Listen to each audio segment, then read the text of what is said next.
super excited about. You guys are all tuning in for the Ella Johnson Show. I'm really excited to bring good quality shows to you.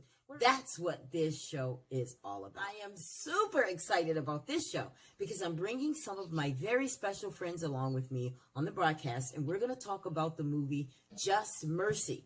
I know you guys saw it. That's the movie with Jamie Foxx and Michael Jordan. Remember the Johnny D. McMillan who was on death row and he got out because he was actually innocent? Well, it really happened in my hometown, and I'm bringing some friends along so we can talk about it. Why do we need to do that? Because there are a lot of people that grew up right there in Monroeville with us that probably heard about this story for the first time watching the movie. But if you haven't seen it, I want to encourage you to watch the movie because this is what happens when the system does not work for Black people.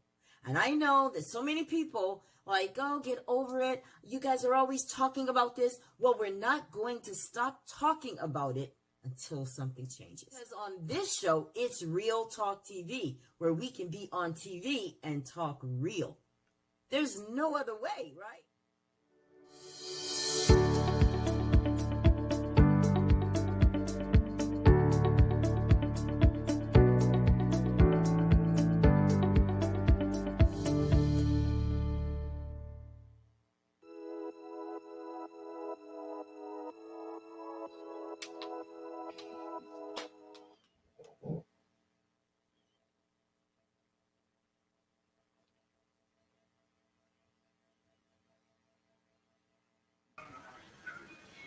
Hello, everyone out there. Thank you guys so much for tuning in to the Ella Johnson Show. If you are tuning in from YouTube, please do me a favor and share the broadcast so that everyone on your page can take advantage of this story tonight. If you're watching from YouTube, please just subscribe since you're already there. But I want to welcome you guys. I want to welcome my guest and everyone back tonight for part 2 of Just Mercy, the story of justice and redemption, the Walter D. McMillan story. Now, guys, welcome again. Thank Are you guys excited? Yes. Well, I am. I think that, last night was just not enough for us to get this story in. We definitely had to come back and talk about it again. But I want my guests and everyone that's watching the show to meet you guys. We have Preston. Both of my guests tonight are from Monroeville. Now, none of us live in Monroeville, but that doesn't matter. Once you're from Monroeville, it's just in you. We have Preston. Now, Preston was living in Repton, which is just like Monroeville, and he's joining us. He lives in a different place. I don't want to put all his business out there where he lives now, but he's with us. And then we have Anthony Clausell, who is from Monroeville, and he is the executive director of the Anthony J. Clausell Percussion Academy in Chicago. So welcome to the broadcast again, guys. Thank you. Glad to be here. Well, everybody that's watching, I want to give you guys an update, just a little bit of what we talked about last night. What we talked about last night was Just Mercy. This is the story where Johnny D. McMillan, and that's what we all know him as, is Johnny D. McMillan, where he was exonerated. Brian Stevenson was a lawyer that came in and just kind of changed his life because he was sitting on death row for a crime that he did not commit. Now, for some of you, you're not surprised, especially being from Monroeville with corrupt police and the system being corrupt. And at that time, it just was not working for us. And Johnny D. McMillan is the example of what happens. Now, of course, we all know Anthony and Preston. There were rumors, that he was involved with a white woman. And like we brought out last night on the broadcast, all of this stuff is historical facts that we brought out, Anthony, about that this is something, because what I don't want is for people to think that we're just picking on the system. No, what happened is that what happened to Johnny D is something that was happening in our culture all along. Emmett Till, white woman. Rosewood, white woman. What's the other one? Tulsa, Oklahoma. Correct. White woman. So we're not picking on white women. We're just telling the truth that Johnny D got caught up in a situation where he was with a white woman, and it brought some attention because based on some of the reports that I read, what brought Johnny D to the limelight, Anthony and Preston, was the fact that he was involved with a married white woman, and the divorce was public, pretty much. And that's what gave the radar to the police. Now, it was not, that should not be. Okay, yes, the fact that he was doing whatever with his family, that's something that everyone has to deal with. But it's not something that you should be on death row. Now, we brought out last night, I'm just kind of trying to bring everybody up to speed. We brought out last night how Johnny D ended up on death row before a trial. So what we're going to do is bring out some more facts about this case that some people may or may not know, guys, because that is something that's very key. They had no evidence. That is very key. And we also know that the police botched any evidence that they had. So basically, this should have been one of those cases that's like, oops, sorry. But they felt pressured to give them a killer, and Johnny D was that guy. So give me your take, Anthony and Preston, on where we are so far with this case so we can get our night started tonight. Well, like Les said, I was thinking that both of the guys that had worked at the insurance company that it worked in the building across the street were both dead, but Les confirmed that one of them is still alive. Now, when you bring that up, you're saying that because we believe that one of those guys is who killed Rhonda Morrison? Is that why you... I was told that it was an insurance salesman that worked at... I was thinking he said City Cafe, but this has been a long time. And then after my sister told me, that the book said, and I've read the book. It's been a long time. I should have went back and read the book. Work long hours sometimes, just don't have time. She brought it back to me that they said that the guy worked across the road and he would sit and watch her and he was infatuated with her. And that's what brought him to her. He was seeing her going in and out of work. And anything else I'd say would just be rumors. I'm not sure. Right. I heard that he was calling the cleaners and just making prank calls on her. I don't know if that's true or not. But I know there's evidence there that it should have led the police to to question this guy. And I don't know what kind of pool. I don't know his name. I don't know what kind of pool he had. I don't know if he had an alibi. Who knows? I don't know. He had one thing that Johnny D didn't. He was white. And that's what we're going to bring to the scene here. He was a white man. They knew it. They didn't want it to be a white man. They still don't want it to be a white man. It was easier, like even Les said last night, to believe that a black man did this because this is just what black men do. Now, what I want people to know in Johnny D's defense is that Johnny D had never been in trouble with the law. He did not have a record. He was clean. He was not a likely candidate or suspect for this type of crime. And then he was charged with capital murder and thrown in on death row right away. All right, Anthony, you go ahead, because y'all get it. Y'all got to take the mic, baby, because I will just go with it because I'm very passionate about this, as I know you are. So, if we kind of go back in time, as we discussed last night, Rhonda Morrison, she was a prominent, beloved in her, community on the side of town where she actually was, right? And so when we kind of look at that in comparison to Johnny D, he lived in an oppressed disparity side of Monroeville, right? So when we look and we actually bridge those two together, given the fact that he was actually already involved with a married woman, we now put into play interracial relationships in the South in the 80s.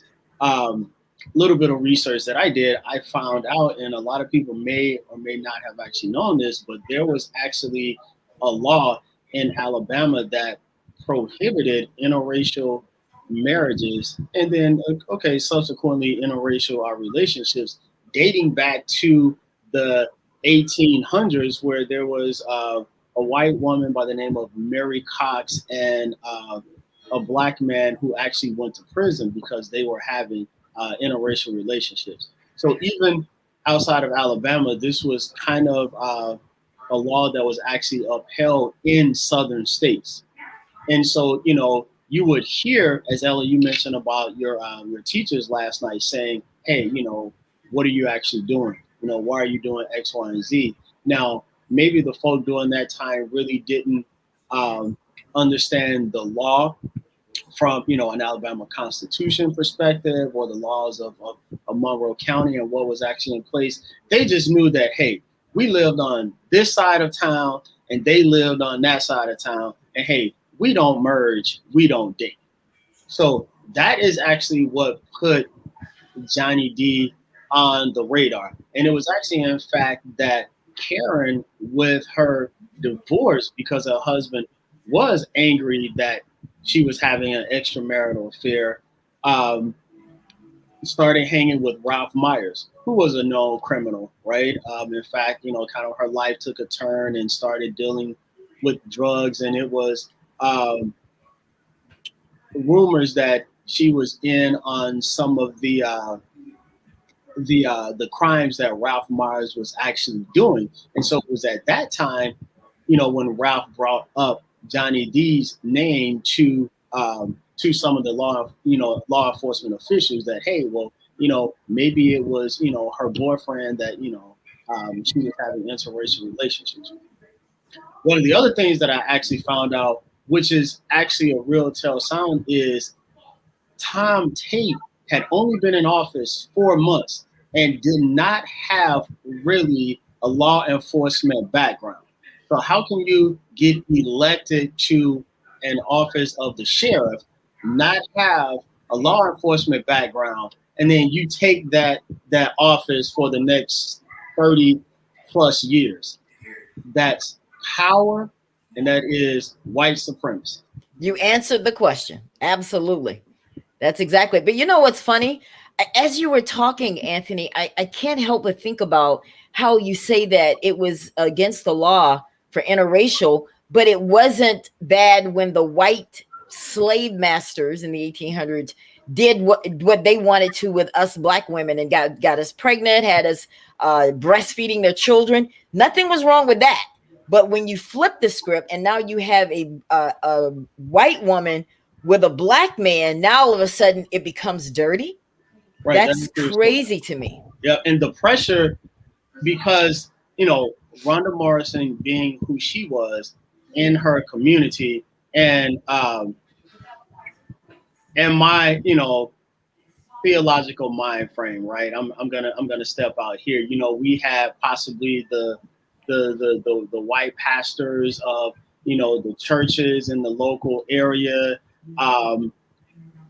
getting with the family, other white elected officials, and putting pressure like, hey, there has not been arrest on this child's death.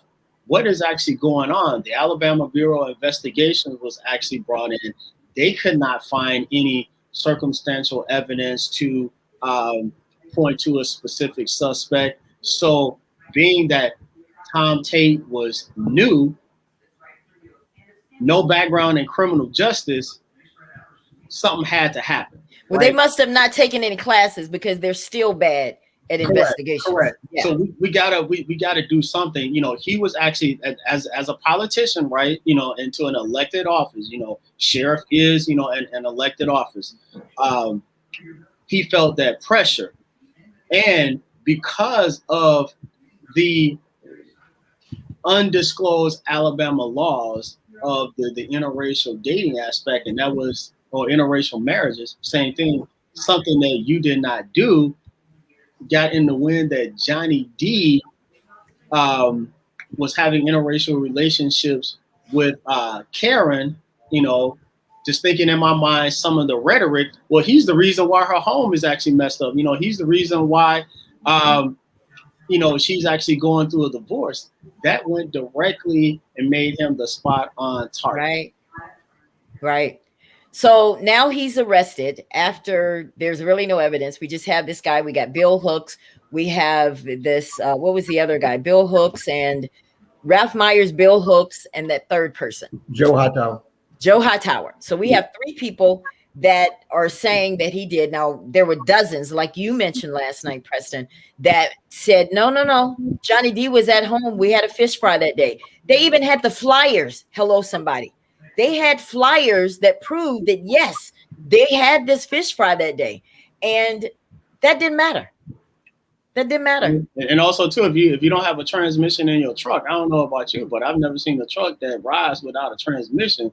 So how can you go somewhere to commit a murder if you don't have a transmission, in your truck? But let me ask you. Me and my wife watched the 60 Minutes video that went more in depth. I think it was the same one I was watching at work that was cut off some reason. And me and her was watching to get her more informed on it. And Ralph Myers said that Johnny D's truck was a lowrider. He 60 Minutes talked to this mechanic that said he didn't do Johnny D's truck until 6 months later, that his truck wasn't even lowered at the time. And he would say it was a lowrider truck. And this guy, a white guy, he said, I fixed his truck. It was 6 months later before I lowered his truck. So it was not Johnny D's truck.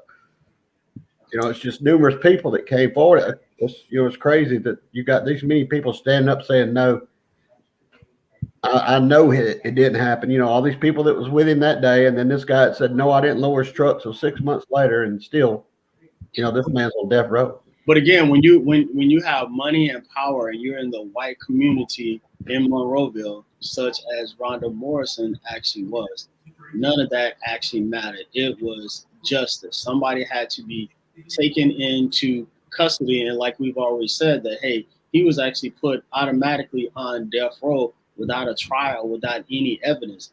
I don't know where they actually do that at. That is lawful and constitutional, right? But again, when we're talking Monroe County in the 70s and the 80s, in regards to Black people, that's pretty much what can actually happen, because you kind of have to look at within Johnny D's bracket, the education barrier there as well. A lot of those people within his bracket, they had to support their families. They had to actually work in fields, so they may only had a 6th or 7th grade education. And so understanding the system and be able to speak up for themselves from a legalistic perspective, that was actually not there.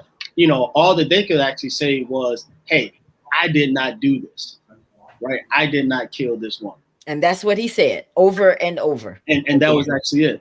But again, you need that legal backing to actually help support it. And again, like I brought up last night, Alabama was during that time was actually notorious for death row folk. It was more than 100 people on death row that should not have been there. Now, I don't know all the statistics of, X percentage out of the 100 and what, crimes that they actually committed and so forth. But what I actually do know is that the public defender system was garbage, right? It's still garbage. There was really no public defender system. And because, you potentially, the people on death row potentially have been targeted as low income, marginalized African Americans. They had no money to pay an attorney to fight a long drawn out battle, such as keeping you off of death row.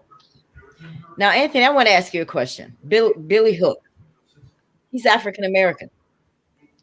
He said Johnny D did it. Well, if that's what he said, if that's what's in my transcript, I saw that over and over in the 60 Minutes. If that's what I said, that's what it is. What is it that makes us do that to one another? Now, I know that they paid him off. I know that because they paid all of them off. They gave all of them something. I mean, Ralph Myers was on death row and he got out by naming Johnny D. But what is it that makes us do that to one another? I know you don't really know the answer, but I have hesitation. So selfishness and self-hatred, love of yourself as a Black person,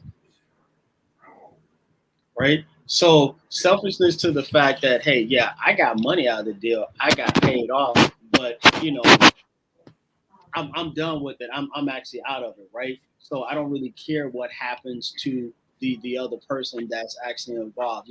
I'm done. I'm clear. I'm not in jail. I'm not on death row. Yeah, because they both said that they saw Johnny D's truck. And the reason I brought that up, though, I wasn't trying to put you on the spot, but it's still happening. We're still doing that. And it's like, well, Ella, should he do that? Because it's like, no, it's deeper than that.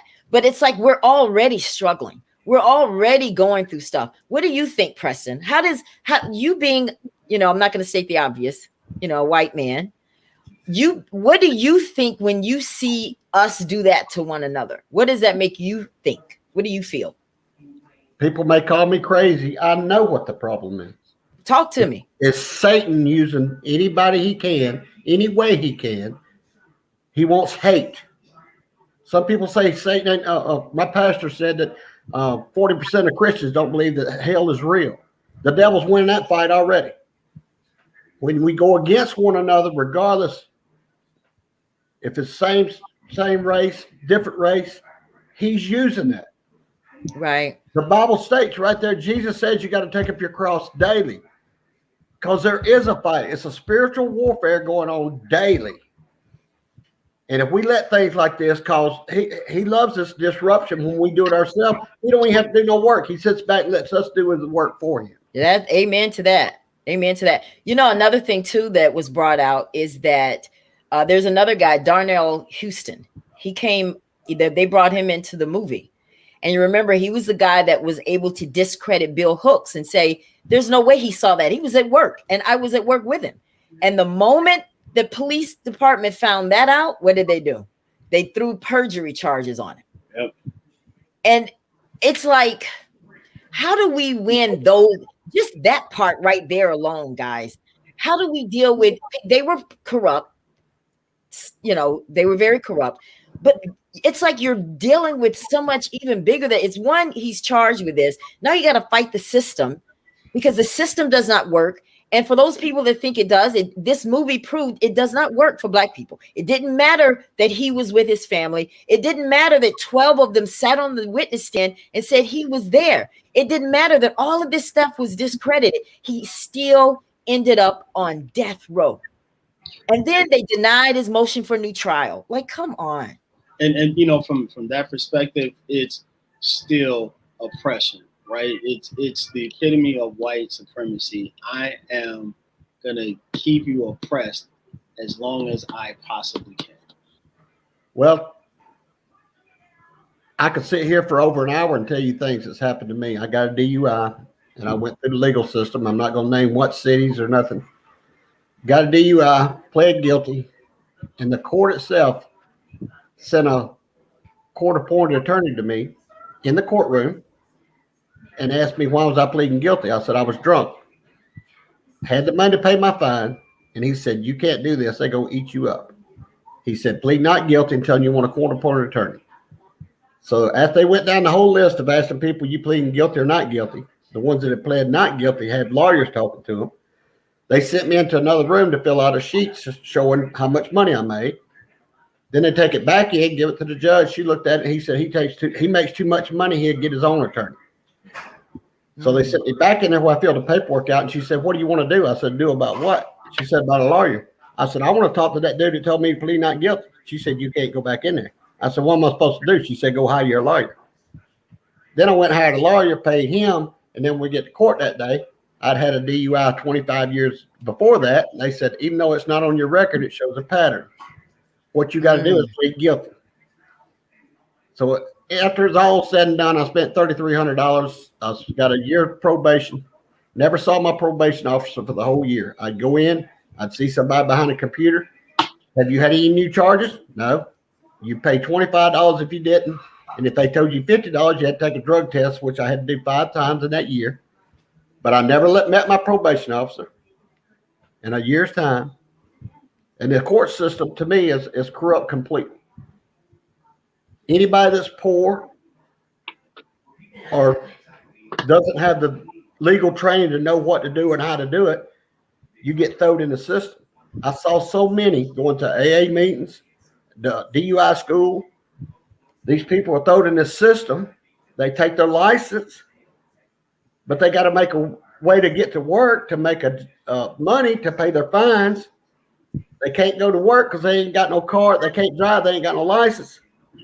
And then they throw more fines on them because they can't make their fines. It's crazy. It's a whirlpool of keeping people down. I do agree with what you're actually saying in terms of, yes, the system is actually broken all the way around. The system is actually broken for poor people, but just think about it in a magnitude that the system is already broken for poor people. Now, break that down even further for Black and brown communities, right? It's a no-win situation. Even if you look at the pandemic and with COVID-19, it has hit the Black and brown community harder than it actually has hit the white community in regards because of the system, because of healthcare, because of food deserts, because of pharmacy deserts. So it all has actually compacted. Even if you look at the natural disasters that have actually happened in Texas and their system from the electrical grid and how all of that fall out, that still has affected the poor Black and brown communities more so than it has actually affected the white communities. So it's just on top, beating down the system. And we have to figure out a way to actually change the system and really truly figure out a way to make it better for the Black and brown community. Well, one thing with the law enforcement is they don't get the proper training because the towns are poor. If they train somebody, they get a better job somewhere else, so they leave, and the counties put their money into training this person. They have to hire people that's not trained in to be a law enforcement. I do get that. I do get that in terms of training when it comes to actually law enforcement. Right, that actually can be better. But if you hire a person and within their spirit, within their core, they hate a Black man or a Black woman or a brown man or a brown woman, there's no training that is going to actually accommodate for that when they encounter from a law enforcement perspective. But let me interject here, guys, because I know for a fact, because in Monroeville, I was called in when there was P. Mike and there was another young lady that was killed and the police did not solve it. So I was like, this is kind of weird. Let's get involved and see what's going on. The more I learned that in a place like Monroeville, all they have to do is call out to these ABI people and say, hey, look, we can't figure this out. Can you guys come and help us out? So I did them the courtesy and I called them for them. They need your help because they can't figure it out. And they said, listen, Ms. Johnson, we don't have a problem going to Monroeville to assist the police department to solve these murders with P. Mike and the issues that you say are going on, but they have to request it. And if we go there and they tell us we don't need your help, we have to get out of there. And I'm going to call them out on my show. That is exactly what happened. They went there and they talked to them and they said, look, we've been told you guys need a little help down here. And they said, you know what? We don't need your help. You're talking to Ella Johnson. She doesn't know what she's talking about. Those murders are still unsolved. That is an issue that needs to be addressed. We have new administration going on in Monroeville. These are the kind of things, people in Monroeville, that you need to do. Go to your city council and you have to start demanding stuff. Like today, I found out that they're going to name the courthouse. I don't know if you guys saw this. They're going to name the courthouse a National Historic Facility type thing because of the setting from To Kill a Mockingbird, that it was actually done in that courthouse. Now, I don't need to start talking about that tonight because I have a whole lot to talk about. We're going to bring you back for that show. But I just want people to understand that you have to get involved. And I'm talking to everybody watching this broadcast. If you're from Monroeville or a town like Monroeville, you have to get involved. Well, Ella, what happens if I get involved and I get threatened and people do this and they do that? That's probably going to happen. When you want to do the right thing, because there's something I want everybody to understand right now. I want to get your attention. I'm going to look into my camera. In life, you could either choose courage or you can choose comfort, but you can't choose both. I'm going to say that again. You can choose courage or you could choose comfort, but you can't choose both, because sometimes to have courage, you will be uncomfortable, but it's that courage that brings a change. Now let's keep talking about Johnny D. But I had to put that there because I need you guys to pull at your heartstrings a little bit, because we have to get bolder. Because back in the 60s with Martin Luther King and these guys, they were bold, Anthony. They knew the risk.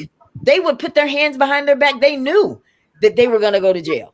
but they had to fight. And had they not paved the way, we wouldn't be here talking together like this. We have to pick up the baton, and we're going to have to be uncomfortable a little bit. You know, we have to do shows like this, even if we get phone calls. I'm waiting on my phone call. I'm not scared. You scared, Preston? No. You scared, Anthony? Not at all. Exactly. But Because, you know, we solve more by what we're doing right here. A calm conversation. People go in and they get upset. They let they get upset. You have to keep yourself calm. You can prove more by being calm, just like we've been here, calmly talking to one another, talking about the situation. If you go in screaming and hollering, they're gonna think they got a reason to throw you out. But if you go in with facts and talk calmly, there's nothing they can do. that's not always true. That's not always true. I'm not saying they won't. They can't do it legally, but they will do it. But I was very calm with student city council in Monroeville, and they sent me an email, told me don't come back. And I went anyway. Of course, that's a public place. How are you going to tell me not to come? Yeah. That just put fuel in my fire. I mean, really. So what I'm saying is that's not always true. But that is good. I think that your approach and the way you handle things, you know, the way you started out, it does lend for people to give you a little bit more respect up front. But guys, foundation. Let's talk a little bit more about Johnny D. Let's go back to Anthony. Tell me, what was something in the movie that you saw that you felt like, wow, this just said it all? What was that moment in the movie for you? Because there were a lot. I know there's a lot to choose from. I think very good question. One of the parts in there, we're specifically talking about the movie, right, is when Michael B. Jordan, hashtag Brian Stevenson, went to Tommy Chapman's house and basically confronted him and said, "Hey, you know that this is bogus, right? You know that this is actually not going to fly. You know that he is actually innocent." So fast forwarding that a few frames, when the 60-minute piece came out, he was sitting with his wife and daughter, and his wife gave him this kind of, just cunning look, and then, and my spirit is like, it's actually not right what you guys are actually doing. That's what I'm thinking she's actually, saying, like, how can you send an innocent man to die, regardless of his color, right? Because color shouldn't have anything to do with any of this, right? You are sending an innocent man to die. First of all, you don't have the power to command life or death. Only God has the power to command life or death. So how are you, using the Alabama laws, going to send this man to his death? And so I think that was one of the moving pieces, because shortly after that, now when it comes to the hearing being in front of the Alabama Supreme Court, and the message that Michael B. Jordan gave as his opening arguments was basically telling, kind of almost, paraphrasing what I just said in terms of, color, a person, and within that aspect, basically, Tommy dropped the charges. But I think that's where empathy came out, right? That was, in my mind, the empathetic side of him. Now, hey, if we're putting a religious spin on it, I think that was, hey, God that was actually in him to ease his heart. Yes. To ease his heart, to give him empathy, to look at, hey, I'm going to kill an innocent man who has a wife, kids, and family for something that he did not do, just because of the color of his skin. And maybe, I may not like it because, he was intimate with a white one. Who cares?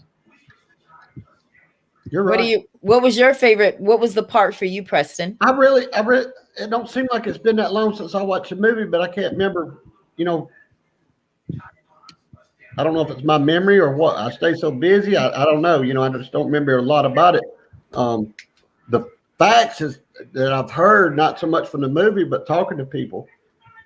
Like I said, it just keeps bothering me that so many people came forward and said they were with him, and still they put this man on death row before he's even charged. Well, I'm gonna tell you guys that could happen to anybody. That's right. In any situation. And it's law enforcement. We're supposed to be able to depend on them to take care of us, and they'll do people like that. That's bad. Do you guys remember the part where when Brian Stevenson, Michael Jordan, when they first met, and he was a little, reluctant to just kind of trust him because he had previous people that came in, made these promises, and he made a statement, and it stuck with me because I'm going to be honest with you guys. Yesterday, I watched this movie again, and I watched it with the heart of Johnny D, and I was in tears all day. And I said, God, you have to give me, Ella, Yolanda Johnson, the wisdom to know how to talk about this story to make a difference. This is not about a show. This is about a man who suffered. And that dementia was onset. Yeah, it was an early onset dementia, but the system killed him.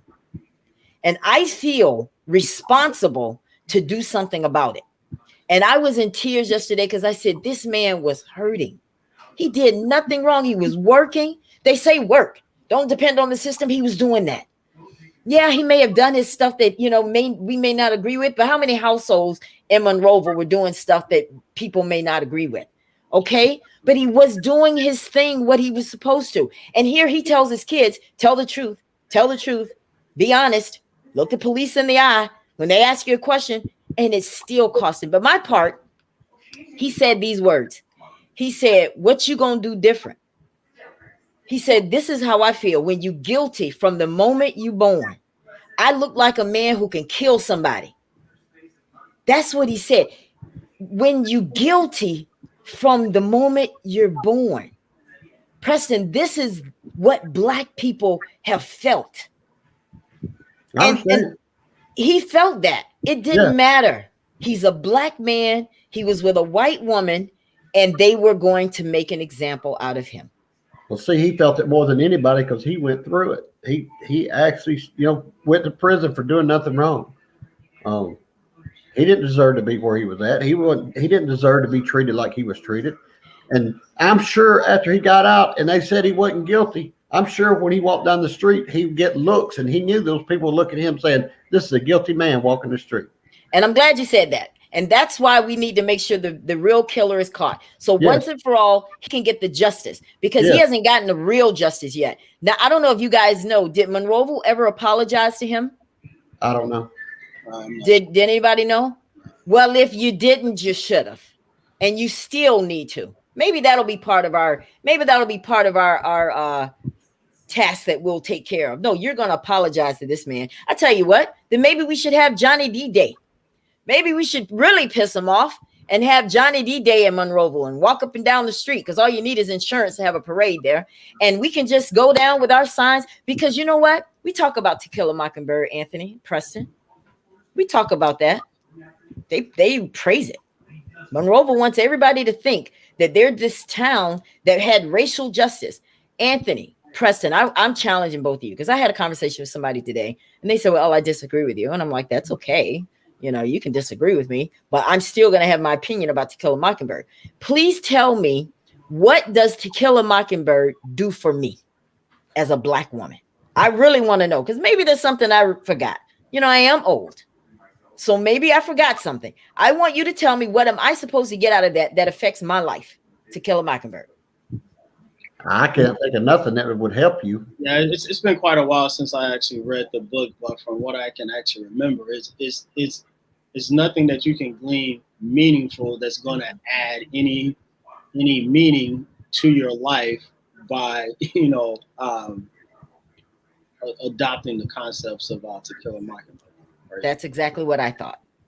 And so, if you really want to set a precedent, this is what I think the movie sets a precedent for, because in the movie, there's a Black man, Tom Robinson, and he was convicted of something he didn't do, just like Johnny D. White woman is always in the mix somewhere. Sorry, but it's true. Okay. And this woman wanted Tom in the book. She was sexual with him. She was like, I want him. But now when it came time to testify, they were all lying. And he was convicted. So when you say, Anthony, that Black people didn't have representation, this guy did in this book. He had representation, and it was a white man that was representing him. And he still was convicted. So there, number one, you can't say that was racial justice because I don't see it. He was convicted. Okay, am I supposed to think, well, a white man was representing him, Ella? Not all white people are bad. He got off, so you're not that good. So he didn't do him any favors. And then to make all the matters worse, he ended up dying anyway.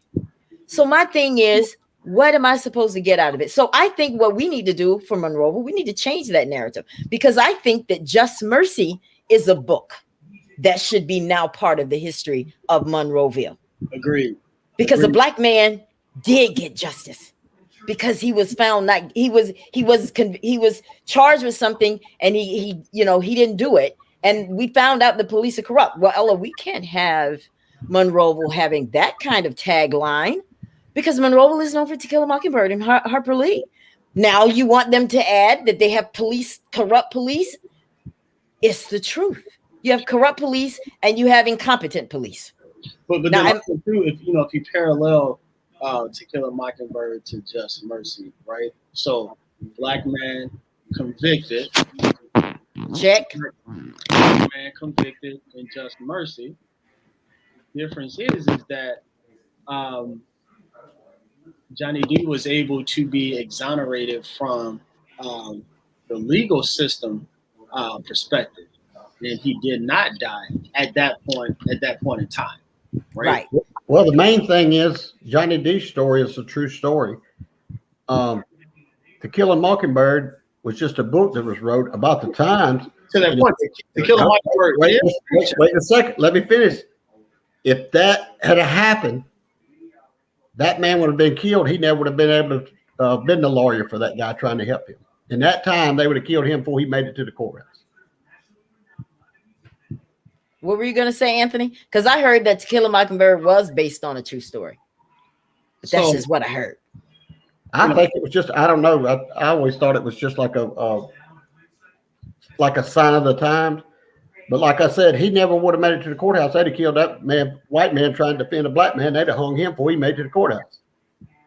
So well, literary fiction, but based upon the time and based upon the setting, my personal feeling is that there is some actual facts in there of. Well, I'm sure there were some actual facts. I'm just saying that actual story is not true, and the reason why, if you tried to help the black people, you were killed just like they were.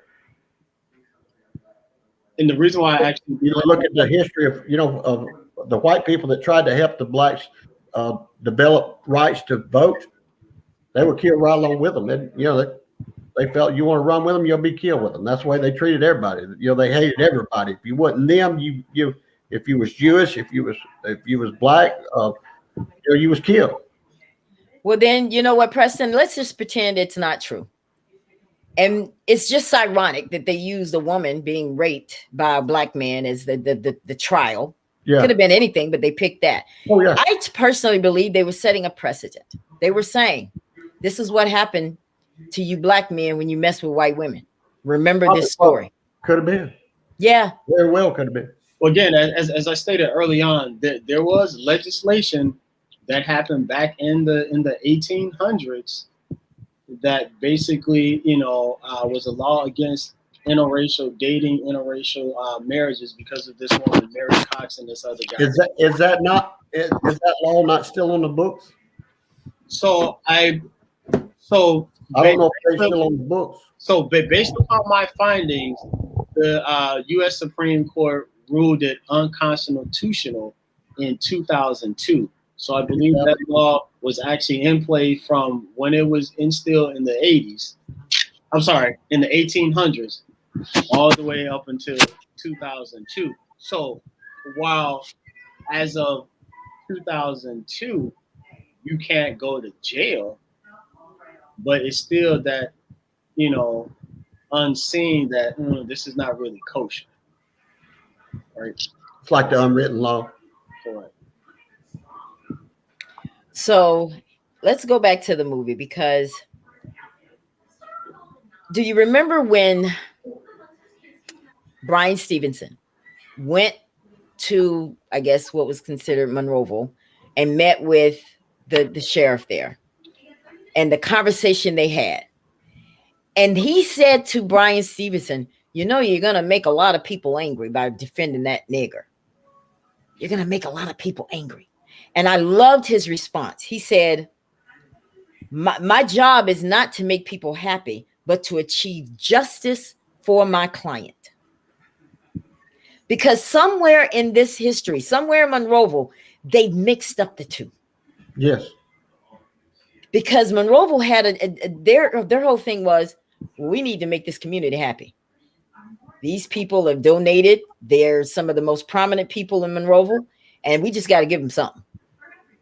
And I asked the question last night, does Rhonda Morrison's mother, because her father passed away, God bless his soul, does she still think that Johnny D did this? Did we ever answer that question? Les said that she did say that she didn't think he was no more. Yeah, that's good. That's what Les said. I'm glad of that. Because if there's people watching this broadcast, because let me tell you something, there are two things that we want to do with this broadcast. This is not just about Johnny D, but a woman lost her life in this situation. Yes. She was 18 years old, had her whole life ahead of her, and she was killed. And I was listening to how they found her, with her clothes were kind of unzipped, her pants were unzipped, and it just, to die the way she did, and for it to just die out, it's not right. You're right. It's not right. So what should happen at this point, Anthony and Preston? At this moment right now, there's rumors about who did it. We know that the guy was running across the street. That came out last night. You know that there's some people that told you who killed her. What should happen next, guys? They should go talk to these people. Like I said, I thought the guy was dead. Les said he's not. Well, I think most specifically, justice just needs to actually be done for Rhonda and her family, and then also as a city, as a small town, as a community, true exoneration for Johnny D, so that the people in Monroeville can look at his family, his wife, if she's still living, his kids, and say, "I'm sorry." I want to hear an apology. I want to hear them say it. I want to hear them look in a camera somewhere. I don't care if it's just my webcam, but say I'm sorry, because that somewhere, sometimes that's all it takes for people. Yes, you're right. Sorry. Yes. What's wrong with that?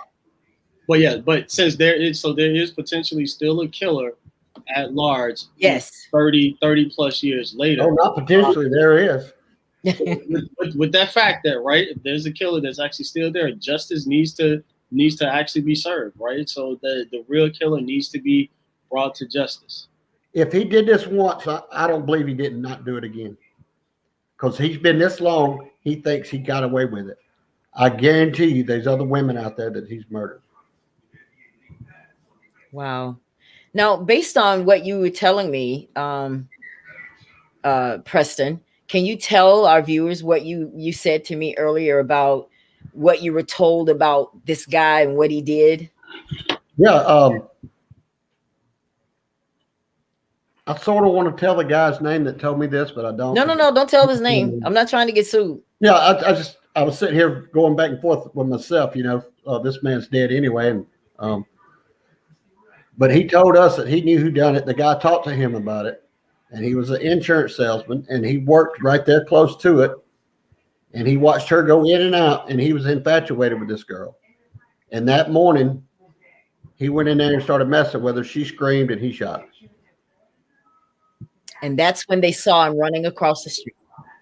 Well, I don't know if I'd heard that before till last night, but that really makes it. That just makes sense. Adds fuel to the fire. And what was across the street from the cleaners? insurance office. So this sounds to me, if I put on my investigative hat, sounds to me that he was probably at work, went over there and did what he had to do, and ran back to his office. And he just faded. Now, this guy, we also learned, right, Preston, that he was involved with the cops. He was the one asking all the questions to the cops, pretending like he was helping. That he was asking them questions, and I think they say that a lot of them do that. They'll actually go and like they're trying to help solve the case, even though they're the ones that done it. A lot of them do that. I don't know if it's another thing of power. That's probably what it is. It makes them feel strong. Look at me, I did this, and here I am right there in their face telling them how to solve the case. But, you see this on real police shows, not made up movies, but real police shows that they catch these people. They were actually right there helping them search for the body or helping the police try to figure out who killed them, That's, to me, that's extremely bold. That you didn't only kill this person, that you got to go and rub the salt in the wound.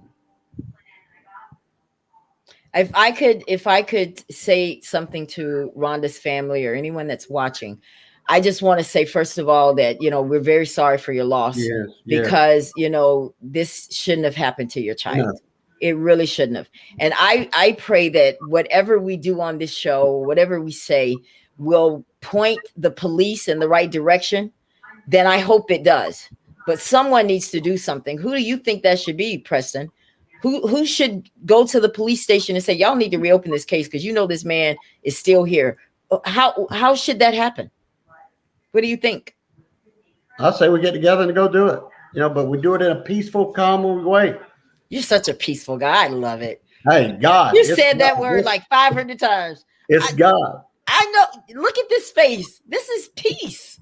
I am peaceful. I'm just saying, people's emotions get involved. But don't get it twisted. Yeah. Yeah. We do what we have to do.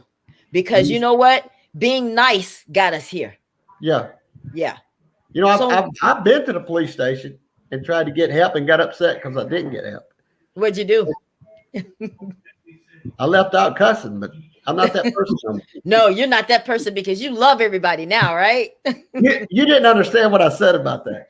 It was funny. I didn't take it personal. I thought it was cute. No, what it was is I had love for self. Right. I loved people, but I was first. Long as Preston was happy, everything was fine. But when you got to messing up Preston's happiness, there was problems. I didn't care. I cared about everybody until it came to my happiness. And then it's like, leave me alone. So what made you want to come on the show and share everything that you know and be a part of this? Because I didn't meet you until yesterday when we met on the show here. You and I were talking on Facebook. What made you decide, what, even if I get some hatred toward this, I want to go on the show? What made you? I went back and forth about should I come on the show because I don't want to bring no pain to Miss Marshall. She's been through enough. Wrongly, she's been through enough. Yeah. McMillan family. Johnny D's family has to. Yeah. Yeah, just as much. Both families have been treated wrong. Right.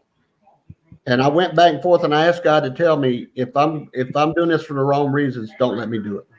And anybody that says God doesn't speak to you, get in the Bible and learn God, hear his voice, because you don't know his voice because God does speak to you. If he'll speak to this old fat drunk boy, he'll speak to you. He straightened me out. He changed me. He'll do it for anybody. All you got to do is open up your heart and ask for it. But the main thing I want peace between families from this community. And sweeping it under the rug, it's not going to get that. Well, let me ask you a question. Would you be willing, if we wanted to put together some type of protest, bring the media in on it and say that we want them to reopen this case? Would you and your community join with us and our community to do something like that? I'm not saying we will. I'm just asking a hypothetical question. Would you? I can't speak for my community. I can speak for me and my wife. Right. While you were saying that, why don't we start a petition? Okay. I'll sign it. I'm sure there are a lot of people that would. Yeah, signatures, you know. Because honestly, if someone is convicted of it, that completely exonerates Johnny D. Yes.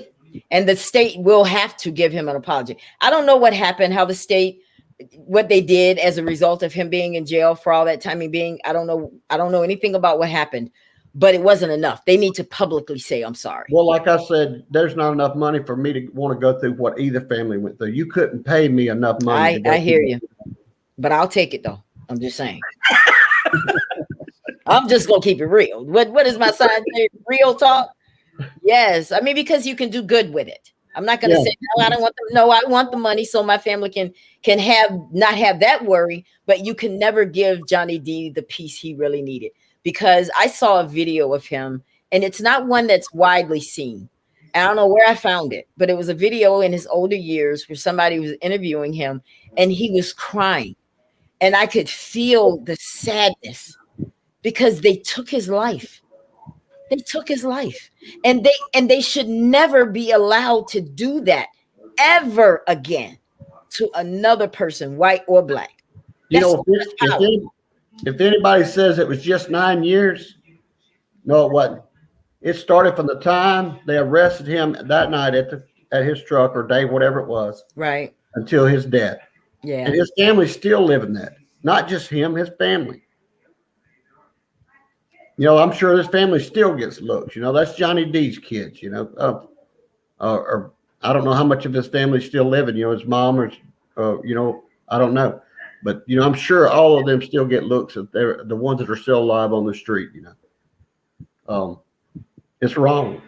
Yeah. That's the only word that comes to mind. That's the reason why the real killer needs to be brought to justice. Yes. So that a formal city apology can be given to Johnny D's family. Absolutely. And we're not going to stop till we get that. That's real. So let me just kind of, I really want, because we have people that are really tuning in here. And I like what Claudette just said to you, Preston. She said, Preston, you are more than a church member. You are saved for real. She said, I'm going to keep you and your family covered in prayer for your safety. I know you're already covered in the blood. That was for you. Because, you know, it's very important for you to know that when I'm looking at you right now, I don't see a white man. I see my brother. You're my sister. Y'all don't know what God has brought me from, and that's the reason I have to do what I do. God has brought me from so much. If he'd have took me where I was at, I'd have been in hell right now. I don't want nobody to go to hell. I got to serve God. I don't fear him. I love God. I'm doing this because of the love he showed me, and he'll show it to anybody that'll open their heart and say, take over. He did it for me. He'll do it for anybody. I know that. I don't think that. I didn't read that in a book. I know it. All you got to do is take me, do as you will. He will blow your mind what he will do. Anybody says he's not real, get in a quiet place and say, prove it. You better have your shoes tied tight because he'll blow them off your feet. That's I know. I've seen what he will do.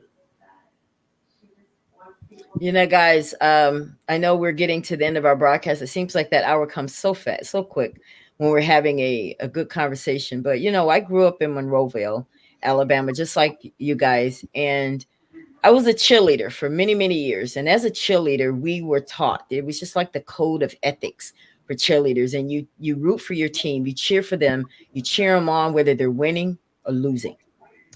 And I believe that those standards taught me how to be a cheerleader for championships, if you will. But life has taught me how to be a cheerleader for change. And that's what this broadcast is all about. We did a lot of things here tonight, guys. We came together, which proves that Black people and white people can communicate together. Yes. We can work together. But there's one thing that we all needed. We listened to each other. Because it's very hard for you. You went through a lot of stuff, and you're not a Black man. You went through your own stuff. And whether I caused a lot of mine. I did. Well, we all do. Yeah. We all do. I mean, I was promiscuous and I ended up with 6 kids. I finally figured out what was causing it. Okay. Every 2 years I got a big belly. Well, what in the world is going on, Preston? So listen, we all have our stuff. Some of our stuff doesn't show, but mine did. But the same God that saved you is the same God that saved me and Anthony and all of you that are watching this broadcast. Same exact God. There's one true living God. Say it. There's one way to the Father, and that's through Jesus Christ. Because listen, guys, let me tell you one thing about it is that when that day comes and he has to separate us, it's not from Democrats and Republicans. He won't separate us by black or white. He will separate us by the ones who love him and the ones who don't. Make sure you're on the right side. He's going to. He says in the Bible, he's going to separate the goats from the sheep. That's what they say. Yes, they say. Yes, sir. Well, you know what? You might have a calling to preach, Preston. He's called me to be evangelist until he tells me different. That's what I'm to do. I'm evangelist. Well, whenever you have your first or whatever, and I'm in Alabama, I would love to come and hear you speak. Just stay in touch with me. Now, Anthony, talk to us a little bit before we get out of here. I want you to talk a little bit about what you have planned for Monroeville, because I know that we have a lot of Monroevillians watching. So I want them to know that what you have planned coming up for Monroeville. Sure. So for anyone who knows me, knows that I am a real marching band head. I'm a drummer. I've been doing that since I was 8 years old in Bethel Baptist Church. I was always the little drummer boy when I was a kid for the Christmas program. So that led me to college, to being in Alabama A&M marching maroon and white, which led me now to create my own drum and bugle corps here in the city of Chicago to help inner city kids learn the art of drumming, get them more involved with wanting to go to college, wanting to be in music, wanting to be in HBCU style programs, which really helps with the violence, right? Gives them something other than, being in the streets, carjacking and all of that. So my prayer and my goal, and hopefully I would get a lot of buy-in, is that I want to bring this program to Monroeville, where youth from the surrounding counties, Monroe County, Conecuh County, Escambia County, and Clark County can all come to Monroeville and learn rudimental drumming, which is the basis for marching in either Alabama State, Tuskegee, or Alabama A&M marching drum line. So that's my goal, to make a community drum line for the South Alabama area. Way out. I think that's really awesome, and I love the movie Drumline. I just love Drumline, and I think that's really good. We're going to show a short video, guys, and then when we come back, we're going to say goodnight to you. But I want you guys to watch this video so you can see a little bit about what he has going on.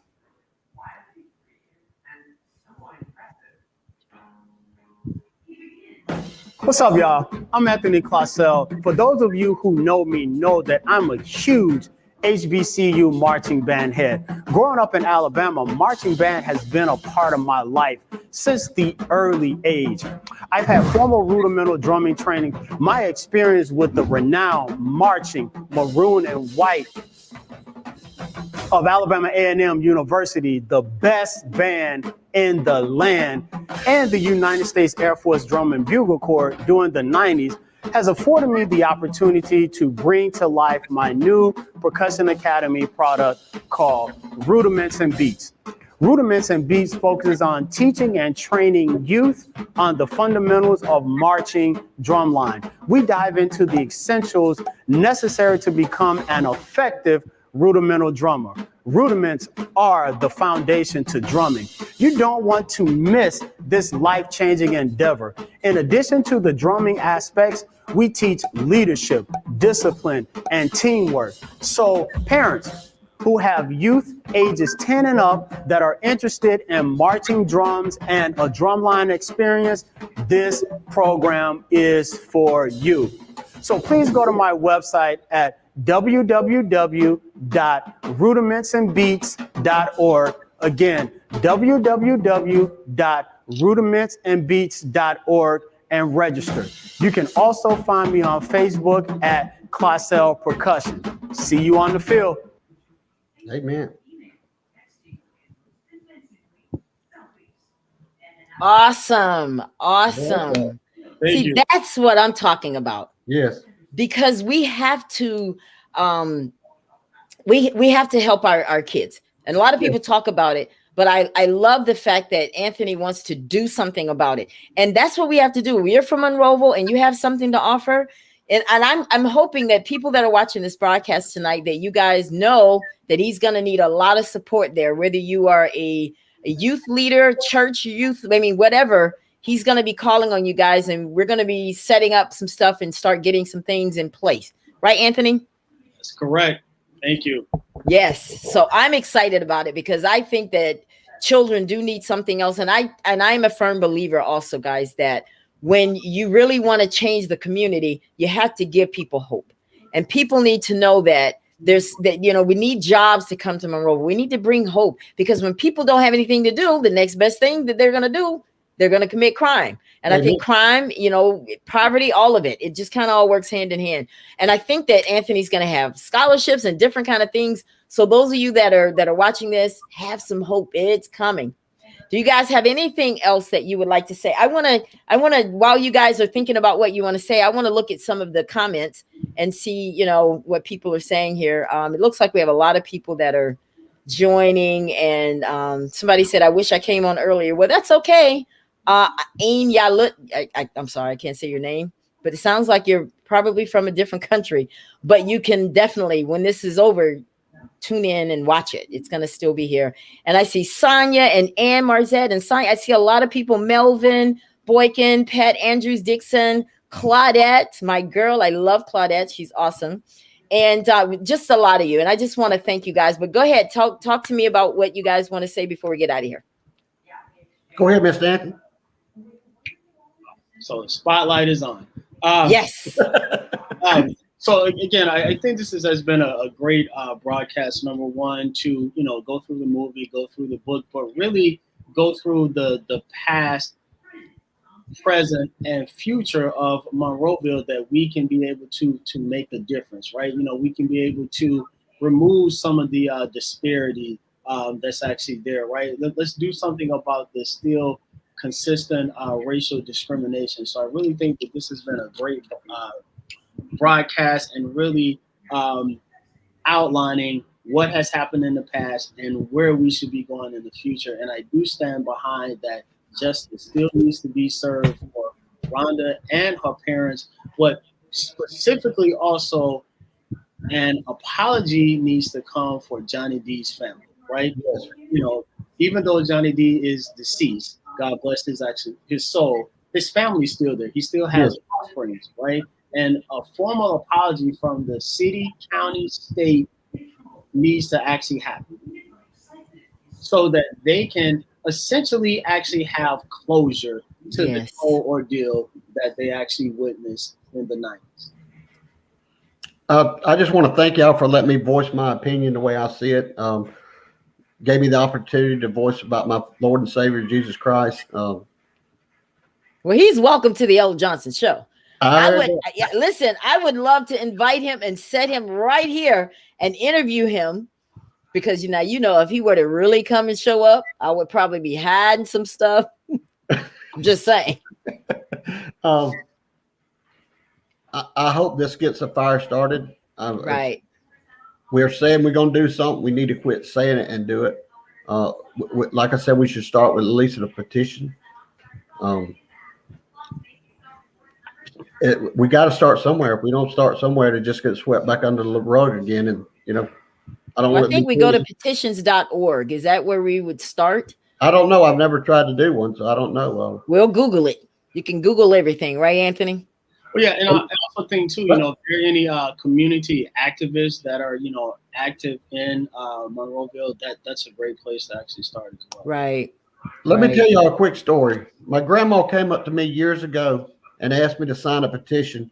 They were going to start using 4-letter curse words on Hill Street Blues. I believe it was a cop show. And I said, Grandma, that doesn't matter. Just small profanity is not going to hurt nothing. But if you want me to sign the petition, I'll sign it. But look where TV has gone since that time to where it is now. Mm-hmm. Even the cartoons have profanity. They have sexual stuff. It's just so much that draws children away from God that's on TV now. I was totally wrong. Look what I did because I didn't voice my opinion.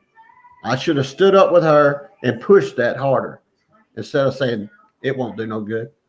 Because if we sit there on our hands, a lot of churches sit on their hands and say, why is this happening? Because we're sitting in the church, listen to the preacher preach, and we go home. It's not my fault. Yes, it is. If you're not calling your senators, you're not doing something to make a difference. It is your fault. The blood is on our hands if we don't do something. We need to stand up and do something to make things right. Not just say this is wrong. We need to do something to make it right. Thank y'all for be on the show with y'all.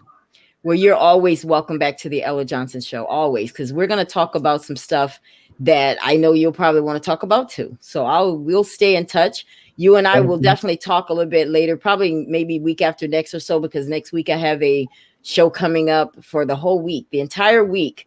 Next week, starting Monday through Friday night, I'm doing domestic violence shows. I will interview a woman every night about her situation. Some of these women have been through domestic violence, sexual violence. I mean, you name it. Some of them with all of them at the same time. So we're going to have those shows next week. So I want all of you to tune in to the Ella Johnson Show. If you are a woman and you are in need of any types of services, please call the domestic violence hotline at 1-800-799-SAFE. 1-800-799-SAFE.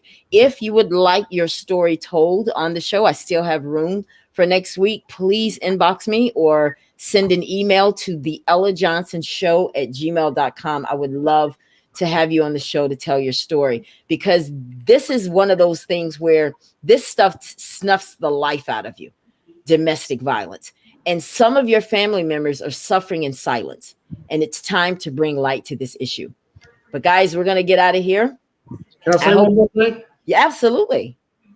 Women, if you're in this situation, I don't care what you've been told, you do not deserve what you're getting. There is help out there. Reach out for it. Don't stay in the situation you're in. You do not deserve what you're going through. Thank you.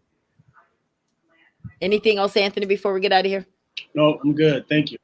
Well, I want to remind you guys of the quote that I said earlier, because Brene Brown, I love quotes and I read a lot, and especially inspirational things, because I like to share that. If I'm going to be on this broadcast, I want to make sure that I'm giving you something that you can take home with you. And I want to say that quote again, because some of you are challenged with showing courage, but I want you to understand that you could choose courage or you could choose comfort, but you can't choose both. That's good. And with that, we are going to get out of here. Thank you all so much for tuning in to the Ella Johnson Show.